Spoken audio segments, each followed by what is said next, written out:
नमस्कार, आप देख रहे हैं ग्लोब न्यूज झारखंड। मैं नंदिता आपके साथ। आइए नजर डालते हैं आज के समाचारों पर। लॉकडाउन के दौरान राजस्थान कोटा से कुछ छात्र जमशेदपुर आ पहुंचे। इसी दौरान जमशेदपुर में उन्हें चेकिंग के वक्त रोका गया एवं उन लोगों का मेडिकल चेकअप कर क्वारंटाइन में भेजा गया। छात्रों का कहना है कि हम लोग जादूकोड़ा यूसीएल कॉलोनी जा रहे थे। कहाँ से आ रही हैं? कोटा से। कहाँ जा रही हैं? जादूगढ़ा। क्या परेशानी हुआ वहाँ आने में? इतना ट्रैवल करके आ रहे हैं तो वीकनेस से थक गए हैं, सब परेशान हैं। क्या नाम है? प्रिया।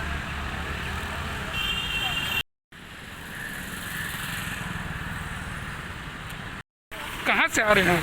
कोटा राजस्थान। कहाँ जा रहे हैं?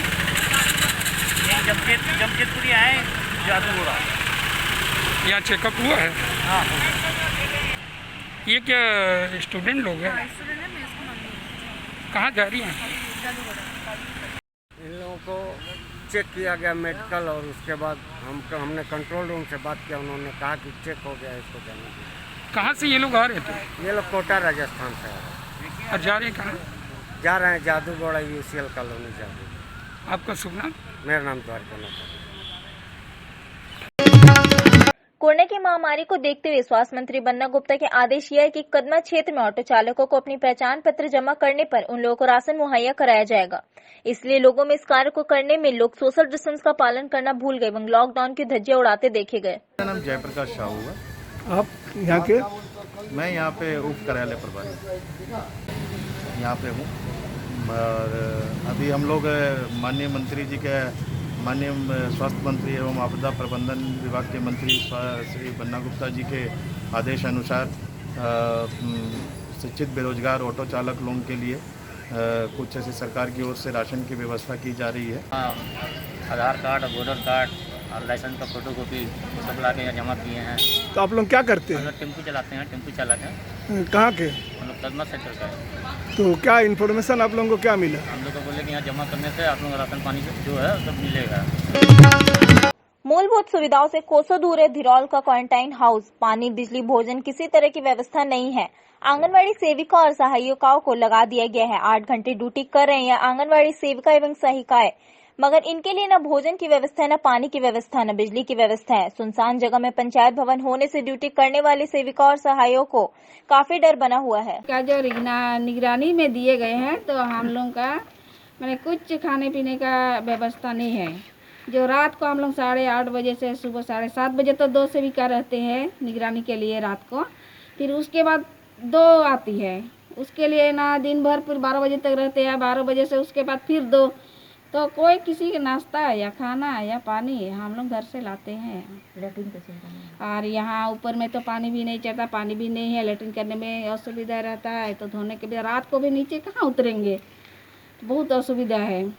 तो आप लोग और हम लोग को रख दिया है बस, और कोई देखने वाला नहीं है। देखने वाला तो हम लोग यही चाहते हैं दूसरा जगह शिफ्ट। हम धिरौल पंचायत का सेविका हूँ।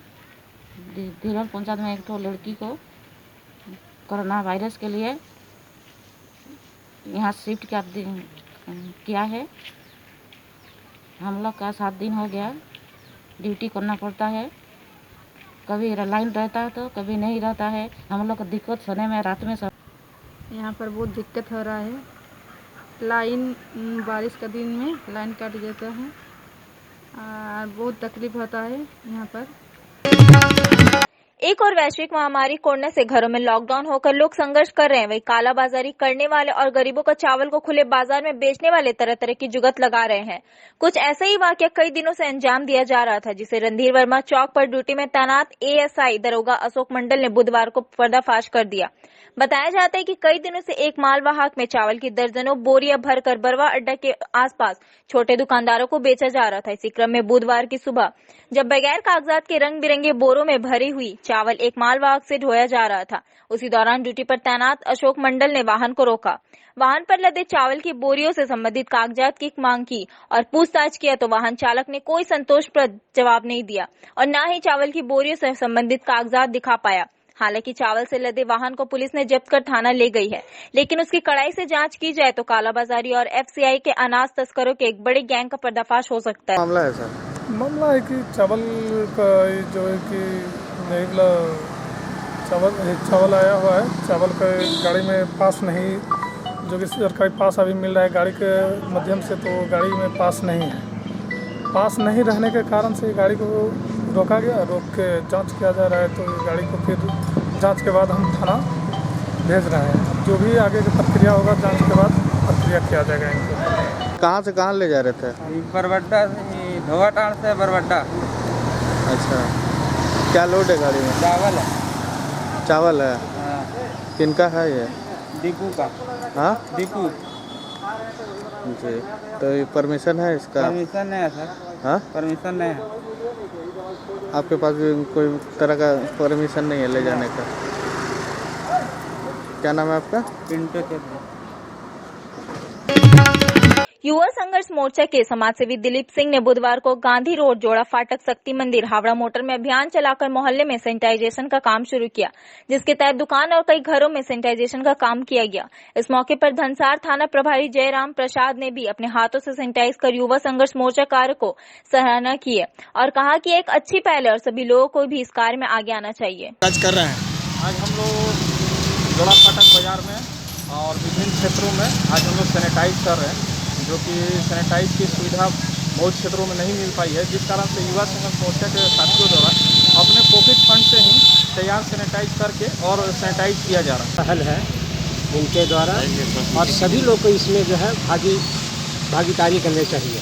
देखिए, सरकार का जो निर्देश है उसका अक्षर से पालन करना चाहिए।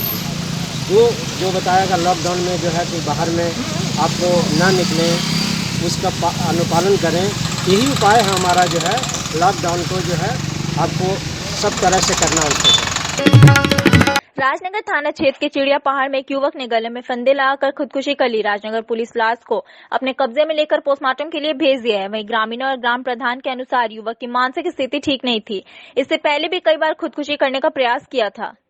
घटना ये रात की है। इन लोग सब दारू पीने वाला आदमी है, इसका मानसिक संतुलन सही नहीं है और उसी के चलते ये अपने खुदकुशी कर ली। क्या नाम है? होपना हंसदा। खुदकुशी का जो मामला है सर क्या है? ग्राम प्रधान एवं ग्रामीणों द्वारा बताया गया कि मानसिक संतुलन खराब रहने के कारण मृत्यु होना बताया जा रहा है। फांसी लगाकर मृत्यु होना बताया जा रहा है। कतरास में समाज सेवा को समर्पित संस्था डॉक्टर राजेंद्र प्रसाद सेवा संस्थान राजेंद्र क्लब एनजीओ के द्वारा सोमवार को लगातार 32वें दिन दिहाड़ी मजदूरों और जरूरतमंद लोगों को भोजन का वितरण किया गया। संस्थान के द्वारा लॉकडाउन की स्थिति में 29 मार्च 2020 से प्रत्येक दिन 1000 से 1500 लोगों को भोजन वितरण किया जा रहा है।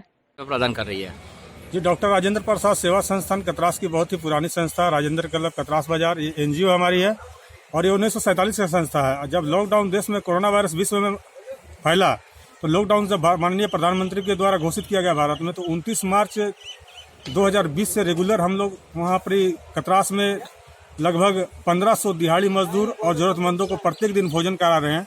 आज जो है हम लोग का 32वां दिन भोजन वितरण करने का है। लॉकडाउन के कारण लोगों की परेशानी दिन ब दिन बढ़ती जा रही है। वैसे प्रतिदिन पूरे जिले में दर्जनों परिवार भूखे सो रहा है, जबकि सरकार कहती है कि कोई भूखे नहीं सोएगा। उधर ग्रामीण क्षेत्र की बात तो दूर है, शहर के बीचों बीच नार्दन टाउन की बस्ती में रहने वाले 50 परिवार इन दिनों भूखमरी के कगार पर है। पहले सामाजिक संस्थाएं लोगों को भोजन करा रही थी, लेकिन जब से जिला प्रशासन ने भोजन के नाम पर बेवजह शहर में घूमने वाले लोगों पर कार्रवाई करनी शुरू कर दी, तो ज्यादा दिनों तक लॉकडाउन चलने के कारण अब सामाजिक संस्थाओं ने भी हाथ खड़ी कर दी। उधर नार्दन टाउन बस्ती के लोग अनाज की मांग को लेकर बुधवार को उपायुक्त कार्यालय पहुंचे और उपायुक्त से तीनों वक्त के भोजन मुहैया कराने की मांग की। नार्दन टाउन बागमती गली से आए हैं। हम लोग आउट हाउस में काम करते हैं और हम लोग को गली में कुछ राशन पानी कुछ का सुविधा नहीं मिला है, एक बार भी नहीं मिला है। तो हम लोग अभी कोरोना के चक्कर में बहुत तकलीफ उठा रहे हैं। इसीलिए हम लोग डीसी ऑफिस वाला बोला कि आप लोग एप्लीकेशन लिख के लाए हैं, तो हम लोग तो एप्लीकेशन ले ही लाए हैं। तो बोला कि रेड क्रॉस जाइए, तो पता नहीं को खाने पीने का बहुत दिक्कत हो रहा है। उपायुक्त श्री अमित कुमार के निर्देश पर कोविड-19 से बचाव एवं रोकथाम के लिए फील्ड में कार्यरत सभी प्रिंट एवं इलेक्ट्रॉनिक मीडिया के संवाददाता, छायाकार, वीडियोग्राफरों के लिए स्वास्थ्य जांच शिविर का आयोजन धनबाद क्लब में किया जाएगा। स्वास्थ्य जांच शिविर में उपायुक्त भी पहुंचे। उन्होंने चिकित्सकों को सभी मीडिया कर्मियों की जांच करने के पश्चात उन्हें उचित परामर्श देकर दवाई के साथ कोविड-19 से संबंधित समाचार संकलन करते समय उनकी रक्षा के लिए मास्क, सैनिटाइजर और हेड कैप भी उपलब्ध कराने का निर्देश दिया। क्या कुछ हो रहा है धनबाद क्लब में, थोड़ा सा जानकारी दे दीजिए। आज हम लोग जिला प्रशासन की तरफ से जो है यहाँ पे जितने भी जो मीडिया कर्मी हैं जो हमारे फील्ड में कार्यरत रहते हैं, उन लोगों के लिए जो है करना दो जी। चंदन जी, ये बताइए आप कहाँ बैठे हुए हैं और धनबाद क्लब में आप क्यों आए हैं? धनबाद क्लब में जिला प्रशासन के द्वारा प्रेस क्लब सदस्यों के लिए कोविड जांच की व्यवस्था किया गया है और इस जांच में सब पत्रकारों को आना चाहिए। हम जो कि पत्रकार और छायाकार ऐसे हैं जो कि उन्हें हर जगह जाना पड़ता है और किसमें किस तरह से संक्रमण आ जाएगा ऐसा बताया नहीं जा सकता है और इसमें पत्रकारों को जांच विशेष तौर से इसलिए करवा लेना चाहिए ताकि अपने साथ सुरक्षित रहने के साथ साथ परिवारों को भी अपना सुरक्षित रख सके। वैश्विक महामारी कोरोना से निपटने को लेकर जिला प्रशासन के साथ स्वयंसेवी संस्थाएं एवं सरकारी सहायता प्राप्त संस्थाएं सामने आ रहे हैं। जमशेदपुर के बिरसा नगर स्थित खादी प्रशिक्षण केंद्र में भी जिला प्रशासन के निर्देश के बाद मास्क बनाने का काम युद्ध स्तर पर जारी है। इस संबंध में केंद्र की संचालिका ने बताया कि इस दौरान केंद्र में प्रशिक्षित महिलाओं एवं युवतियों को सोशल डिस्टेंसिंग का ध्यान रखते हुए कार्य कराया जा रहा है। खादी ग्रामोद्योग बोर्ड उप केंद्र प्रशिक्षण बिरसा नगर, जहाँ पर जो महिलाएं प्रशिक्षण ले चुकी है वो लोग जो अभी कोरोना वायरस की वजह से वो लोग अपना योगदान दे रही है, जो मास्क बना के अपना जहाँ जरूरतमंद लोगों को ये मास्क दिया जाए। बेहद ही नाटकीय घटनाक्रम के बीच सरायकेला नगर उपाध्यक्ष मनोज चौधरी 24 घंटे के भीतर जेल से बाहर निकले। वैसे जेल से निकलने के बाद भी नगर उपाध्यक्ष का हाई वोल्टेज ड्रामा जारी रहा, जहां जेल से निकलते ही मनोज चौधरी अनिश्चितकालीन अनशन पर चले गए। वैसे समर्थकों एवं भाजपा नेताओं के अनुरोध पर लॉकडाउन तक अनशन नहीं करने के अनुरोध के बाद उन्होंने अपना अनशन तोड़ दिया। वैसे नगर उपाध्यक्ष के साथ उनके समर्थक और भाजपा नेता भी जिला प्रशासन की कार्रवाई से नाराज दिखे। वैसे इस संबंध में जिले के निवर्तमान एसपी कार्तिक एस ने बताया कि उनके द्वारा लॉकडाउन के दौरान धारा 144 का उल्लंघन और लोगों को भड़काने का काम किया जा रहा था, जिसकी शिकायत सरायकेला वीडियो ने की थी, जिसके बाद उन्हें गिरफ्तार कर जेल भेजा गया था। ये मामला परसों का है। परसों 15 मजदूर जो है सरकारी कोई सुरक्षा नहीं थी और ये बिना परमिशन लिए गैरकानूनी तरीके से अपने घर से भूखमरी के कारण निकल गए और ये परसों शाम को अपने भाड़े के घर में वापस लौटे।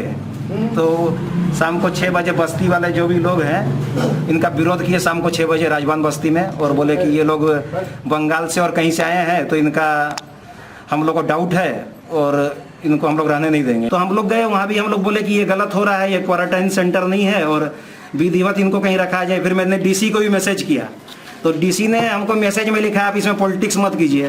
तो मैं कहना चाहता हूं कि ये समाज में जो महामारी है और जिसका हिंद पीढ़ी में भी बताया गया कि 50 लोगों को जो किसी लक्षण नहीं था और उनको में कोरोना देखा गया, तो हम लोग इस स्थिति में जब हमारा जिला प्रशासन और प्रत्येक नागरिक कितना लॉकडाउन का पालन कर रहा है तो हम थोड़ा सा लापरवाही क्यों करें। संवैधानिक पद पर बैठे जनप्रतिनिधि को त्वरित कार्रवाई करते हुए जेल भेजेंगे, जबकि एक अपराधी को प्रेस कॉन्फ्रेंस करने के बाद भेजेंगे। ऐसी कौन सी धाराओं पर लग रही थी और क्या है मामला को? उनके माध्यम से लॉकडाउन के नियमों को उल्लंघन करते हुए जनता को इकट्ठा करके भीड़ जुटा करके सरकारी कार्य में बाधा किया जा रहा था और जो कोविड लॉकडाउन नियम के अनुसार जो भी स्टैंडर्ड लेबर्स हैं उन लोगों को शेल्टर होम्स में हम लोग एकोमोडेट कर रहे थे और हर शेल्टर होम में जाकर के जनता को भड़का रहे थे और इसी आरोप में जो है मजिस्ट्रेट बयान पर केस हुआ है और उनको जो है उसमें अरेस्ट किया गया। पूरा विश्व वैश्विक महामारी की चपेट में और इस महामारी से निपटने के लिए लगातार भारत की जनता, प्रशासनिक अधिकारी, पुलिस के जवान और डॉक्टर के साथ साथ देश के युवक कंधे से कंधा मिलाकर सेवा कर रहे हैं। वैसे पूर्व सैनिक परिषद ने भी अपनी जिम्मेदारी बखूबी निभाते हुए 51,000 का चेक उपायुक्त रविशंकर शुक्ला को सौंपा और यह धनराशि कोरोना वायरस की इस महामारी में उपयोग करने के लिए दी है। पूर्वी सिंहभूम की इकाई है, यह तीनों सेना से सेवानिवृत्त सैनिकों की संस्था है और हम सब इस कोरोना महामारी में गरीब जरूरतमंद दिहाड़ी मजदूरों की सहायता के लिए 51,000 का कंट्रीब्यूशन आज जिला उपायुक्त महोदय को सौंपेंगे। सुशील कुमार सिंह, पूर्व सैनिक सेवा परिषद प्रदेश उपाध्यक्ष, झारखंड। बीते 23 अप्रैल को सरायकेला जिले के कांडरा थाना अंतर्गत पिंजराबेड़ा की जंगल में अपनी मां के साथ मामा घर जा रही नाबालिग युवती की मां को बंधक बनाकर युवती के साथ हुए दुष्कर्म मामले का सरायकेला पुलिस ने खुलासा करते हुए दोनों दुष्कर्मियों को गिरफ्तार कर न्यायिक हिरासत में भेज दिया है। इसी बीच सरायकेला एसडीपीओ के नेतृत्व में गठित जांच टीम ने मामले से जुड़े एक दुष्कर्मी सोनाराम बेसरा को हिरासत में लेकर पूछताछ किया गया, जिसके बाद पूरे मामले का खुलासा हुआ। बताया जा रहा है कि उक्त घटना में गांव का ही एक दामाद शामिल था जो उड़ीसा के रहने वाला है, जिसका नाम मानसिंह सोरेन बताया जा रहा है, जिसने इस घटना को अंजाम दिया था। वैसे पूरे मामले का खुलासा करते हुए एसपी कार्तिक एस ने अनुसंधान से जुड़े पुलिसकर्मियों को शुभकामनाएं दी। दिनांक 23 अप्रैल को डोकाकोली का निवासी जो अपना माँ बेटी इधर पिंजराबेड़ा की तरफ जा रहे थे, तो पिंजराबेड़ा में दो अज्ञात व्यक्ति द्वारा उनकी बेटी को जबरन ले जाकर के जंगल में बलात्कार करने की एक काम 24 तारीख को प्रतिवेदित हुई थी। और इसमें अक्यूज्ड को विक्टिम पहचान नाम से नहीं पहचान रही थी, मतलब इसमें पहचान रही थी, आइडेंटिफाई कर पा रही थी, और लिटरली अननोन केस हो रखा था। और इसको सरायकेला करसमा पुलिस टीम एसडीपीओ सरायकेला के नेतृत्व में उसी कंडरा और उसी गमरिया का कुशल कार्य से जो है इस पूरा कांड का खुलासा हो गया था। सोनाराम बेसरा और मानसिंह सोरेन, जो मानसिंह सोरेन है वो मयूरभंज उड़ीसा के रहने वाले हैं और सोनाराम बेसरा पिंजराबेड़ा के रहने वाले हैं। और मानसिंह सोरेन जब इधर अपना मेहमानी में आए हुए थे उस समय, और इन दोनों को जो है अकेला पाते हुए जंगल में ले जाके एक नाबालिग लड़की के साथ दुष्कर्म किया है।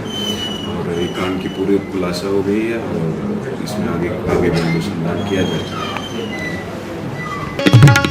शहर का बहुचर्चित होटल एल्कोर मामले ने तूल पकड़ लिया है। सिख समाज के लोग होटल एल्कोर के मालिक राजीव दुग्गल के पक्ष में खुलकर सामने आ गए हैं। सिख समाज के लोगों का कहना है कि राजीव दुग्गल की गिरफ्तारी गलत हुई। अगर होटल में किसी प्रकार की गड़बड़ी हुई तो इसका जिम्मेदार मैनेजर होता है। साथ ही इन लोगों ने इस मामले में उपायुक्त से मुलाकात कर पूरे मामले की उचित जांच किए जाने की मांग की है। वहीं राजीव दुग्गल और उनके परिवार को न्याय मिले, इसको लेकर सिख समाज के लोगों ने गुहार भी लगाई। दुग्गल जी, हम लोग का सिख समाज का ये मानना है कि राजीव दुग्गल जी को जो इस केस में फंसाया गया है उसको हम लोग जायज़ नहीं मानते हैं। उनको एक साजिश के तहत जो है उनको फंसाया गया है, और हम लोगों ने डीसी साहब से यही कहा कि इसका जो है कम से कम उनको जो है न्याय दिलाया जाए। और हमको तो इस बात का बड़ा दुख भी है कि देखिए वो 63 साल की उम्र के हैं और यहाँ पे हज़ारों लोगों को उन्होंने रोजगार दिया और भी कई काम किए, राजस्व सरकार को दिया। तो ये जो घटना हुई है, अगर ऐसा था तो मैनेजर तक तो गिरफ्तारी हम लोग को समझ में आती है, लेकिन मालिक को उठा करके, अब मान लीजिए टाटा कंपनी में कोई घटना हो जाए तो उनके मालिक को जेल भेज दिया जाए, ये थोड़ा सा हम लोग को उसका तो अब बहुत तरह के लोग बोलते हैं, लेकिन हम वो लोग पे उस वाद विवाद में हम लोग नहीं जाना चाहते हैं। हम लोग केवल यही चाहते हैं कि उनके साथ न्याय हो, उनके परिवार के साथ न्याय। और राज्य के 35 आईपीएस अधिकारियों के तबादले पर जमशेदपुर में विरोध शुरू हो गया है, जहां भाजपा और सरजू राय के समर्थकों ने सरकार के फैसले पर सवाल उठाते हुए स्पष्टीकरण मांगा है। जहां सरजू राय के समर्थकों ने कोरोना संकट के बीच आईपीएस अधिकारियों के राज्यव्यापी तबादले को गैर जिम्मेदाराना ठहराया और आशंका व्यक्त करते हुए कहा कि इसकी गारंटी कौन लेगा कि एक जिले से दूसरे जमे परिवार सहित अधिकारी जब जाएंगे तो इन्हें संक्रमण नहीं होगा, इसकी गारंटी कौन लेगा। वहीं इन्होंने कहा कि जब जनप्रतिनिधि होने के नाते जमशेदपुर पूर्वी के विधायक सरजू राय को रांची से जमशेदपुर आने की अनुमति नहीं मिली तो राज्य के आईपीएस अधिकारियों को कैसे एक जिले से दूसरे जिले में भेजा जाएगा। आपको बता दें कि वैश्विक संकट के बीच कल देर रात झारखंड सरकार ने राज्य के 35 आईपीएस अधिकारियों का तबादला कर दिया है। देखिए, हमारे विधायक जी ने पत्र भी लिखा, सरकार को पत्र लिखा और क्षेत्र में आने की परमिशन मांगी, लेकिन उन्हें परमिशन नहीं दिया गया। कोरोना के चलते उन्हें जो है वहाँ से आने का परमिशन नहीं है। लेकिन अचानक इतने बड़े स्तर पर जो प्रशासनिक तबादले हुए हैं, अब जैसे यहाँ के एसपी को साहेबगंज भेजा जा रहा है और कोडरमा से जमशेदपुर आ रहे हैं, इतनी बड़ी तबादले हो रहे हैं और जब रांची से जमशेदपुर आने का परमिशन नहीं है तो कोडरमा के लोग कैसे आएंगे जमशेदपुर? इस पर कौन सा संविधान और कौन सा नियम और कानून लागू हो रहा है, ये सरकार की मुझे समझ में नहीं आ रही। वर्तमान परिवेश में जहां देश और राज्य में कोरोना जैसे वैश्विक महामारी की मार लोग झेल रहे हैं और लॉकडाउन पूरे देश में घोषित है, इस आपात स्थिति में झारखंड राज्य के मुख्यमंत्री द्वारा 35 IPS अफसरों का तबादला अपने आप में एक नई कहानी लिखती है, जहां एक और पूरे देश के प्रधानमंत्री, राज्य के मुख्यमंत्री इस बातों को अवगत करा रहे हैं कि जहां रहें सुरक्षित रहें, अपने घरों पर रहें, एक ज़िले से दूसरे ज़िले नहीं जाने की बात कही जा रही है, लोगों को आवागमन में परेशानियां हो रही हैं। एक और भारतीय जनता पार्टी के विधायक अनंत ओझा अपने मां के बीमार होने पर बार बार प्रदेश सरकार के नेतृत्व को आग्रह कर रहे हैं, पत्र लिख रहे हैं, लेकिन उनको जाने की छूट नहीं दी जा रही है।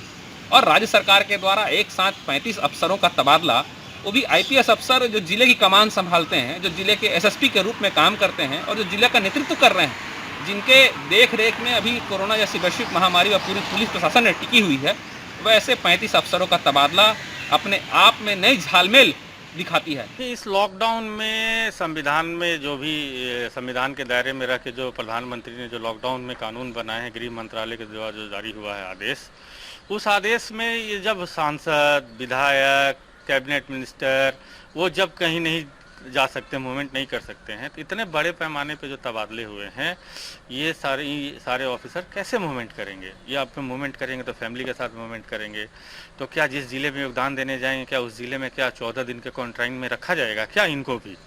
अगर रखा जाएगा तब तो ठीक है, तो फिर वो जिला कैसे संभलेगा, जिला कैसे संभाला जाएगा? और फिर दूसरी बात ये है कि ऐसा भी क्या आनंद फानंद में ऐसे हो सकता थी कि इतने बड़े पैमाने पे IAS IPS जो भी जिनके भी ट्रांसफ़र हुए हैं, जैसे भी कोडरमा जिला ग्रीन जोन में है, कोडरमा जिला में संदिग्ध बरामद हुए हैं, वहाँ के SP का ट्रांसफ़र जमशेदपुर में हुआ है, तो जमशेदपुर में क्या वो आएंगे तो क्या उनको क्वारंटाइन में डाला जाएगा क्या पहले कि ये हम लोग का जिला ग्रीन जोन में है? तो क्या इसमें हमको लगता है कि कहीं से फिर सरकार को इस पर विचार करना चाहिए और विचार करके सही निर्णय लेना चाहिए।